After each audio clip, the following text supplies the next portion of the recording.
கச்சக் கச்சக் கச்சக் கச்சக் வா கச்சக் கச்சக் கச்சக் கச்சக் வா கச்சக் கச்சக் கச்சக் கச்சக் கச்சக் கச்சக் கச்சக். எப்படி வேலை பார்த்தாலும் வீட்டில் கச்சக் கச்சக் கச்சக் கச்சக் கச்சன்னு தான் கிடக்கும்.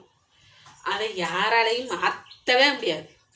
அந்த கச்ச கச்ச கச்ச கச்ச கச்சன்னு கிடக்கும்போது என்ன செய்ய முடியும்? பாரம்பரிய ஸ்வீட்டு செய்ய முடியுமா? பாரம்பரிய இனிப்பு செய்ய முடியுமா? உங்களால் செய்ய முடியுமா பாரம்பரிய இனிப்பு? நான் அதைத்தான் செய்யணும்னு நினச்சேன். அப்படியே கச்ச கச்ச கச்ச கச்சன்னு வேலை பார்த்துக்கிட்டு இருக்கும்போது அப்படியே யோசனை பண்ணிக்கிட்டே யோசனை பண்ணிக்கிட்டே காய்கறி வெட்டிக்கிட்டு இருந்தேன். அப்போ தான் ஒருத்தவங்க வந்தாங்க. அவங்க யாருன்னு பார்ப்போமா வாங்க. அவங்க தான் இவங்க வந்தாங்க. இவங்கன்னா இவங்க கிடையாது, இவங்க வந்தாங்க. இந்த இதில் இருந்து ஆள் வந்தாங்க பாருங்க. இப்போ இவங்க வந்து இந்த இதை கையில் கொடுத்துட்டாங்க, இதையும் கையில் கொடுத்துட்டாங்க. கூட எதிர்பார்க்காத பாரம்பரிய ஸ்வீட்டையும் கொடுத்துட்டு போயிட்டாங்க. தெரியுமா? அது செய்கிற வேலை கொஞ்சம் கம்மியாச்சு. இந்த கச்ச கச்ச வேலையில் அதை எங்கே செய்ய முடியுது? அப்படி யோசிச்சுட்டு இருக்கும்போது இவங்க வந்து இதோ கொடுத்துருக்காங்க பாருங்க. கொடுத்துருக்காங்கன்னு சொல்லி காமிச்சிட்டேனா? இதோ காமிச்சிருக்கேன் பாருங்க என்னன்னு.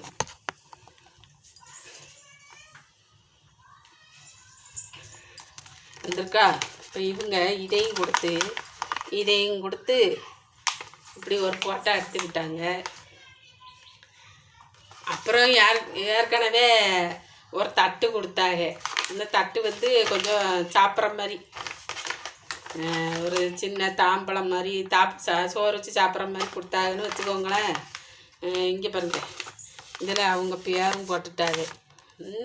பேரும் போட்டாங்களா, இதுவும் கொடுத்துட்டாங்களா. இப்போ என்னென்னா தாம்பழம் கொடுத்துருக்காங்க. பிறகு இன்னொரு தடவை போட்டாலாம் கொடுத்தாங்க. அந்த சாமி போட்டா அதெல்லாம் வேண்டாம், அதெல்லாம் கொடுத்தாங்க. இந்த இந்த மாதிரியும் கொடுத்தாங்களா. அப்புறம் என்ன பண்ணேன், சரி போகலான்னு சரி ஒரு தடவை போவோம் அப்படின்னு தான் நினச்சேன். எங்கே புடவை விற்கிற மாதிரியா தங்கம் வேலை, புடவை விற்கிற மாதிரியா தங்கம் வேலை. நானே புடவை வந்து 600 ரூபாவா 700 ரூபாவா 800 ரூபாவா இப்படித்தான் எடுப்பேன். 1000க்குள்ளே தான் எடுப்பேன், அதுக்கு மேலே எடுக்க மாட்டேன். அப்படி இந்த மாதிரி இவங்க சொன்ன மாதிரி இருந்துச்சுன்னா வந்து எடுக்கலாம். அது இப்போ விலை வந்து 1 லட்சம் 2 லட்சம் அப்படிலாம் இருக்குது. அந்த மாதிரி விலைக்கு நம்மளால் எடுக்க முடியுமா சொல்லுங்க? அந்த மாதிரி விலைக்கு இந்த 600 ரூபாவை நான் சொன்ன மாதிரி விலைக்கு இருந்துச்சுன்னா போய் வாங்கலாம். 1 லட்சம் 2 லட்சத்துக்கு நான் தலையில் அவைய கொடுத்ததை போட்டுட்டு தான் போகணும். ஒரு பக்கமும் சேலையையும் இப்படி போட்டுட்டு 1 லட்சம் 2 லட்சத்துக்கு நான் இப்படி தான் போகணும். இப்படி தான் போகணும். அவங்க கொடுத்ததையும் வச்சுக்கிட்டு 1 லட்சம் 2 லட்சத்துக்கு. சரிங்களா? ஏன் சொல்கிறேன்னா சொல்ல வந்தேன், அவ்வளோதான்.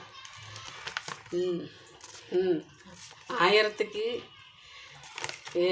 எடுக்க போக முடியாது, நான் நினச்ச விலைக்கும் போக முடியாது. இதோ சொன்னாங்க இந்த இப்படி வந்துச்சே அப்படின்றதா இதை காமிச்சேன். போதுங்களா? இங்கே பாருங்க, சொன்னேன் அவ்வளவுதான். வந்துச்சு அவ்வளவுதான், காமிச்சே அவ்வளவுதான்.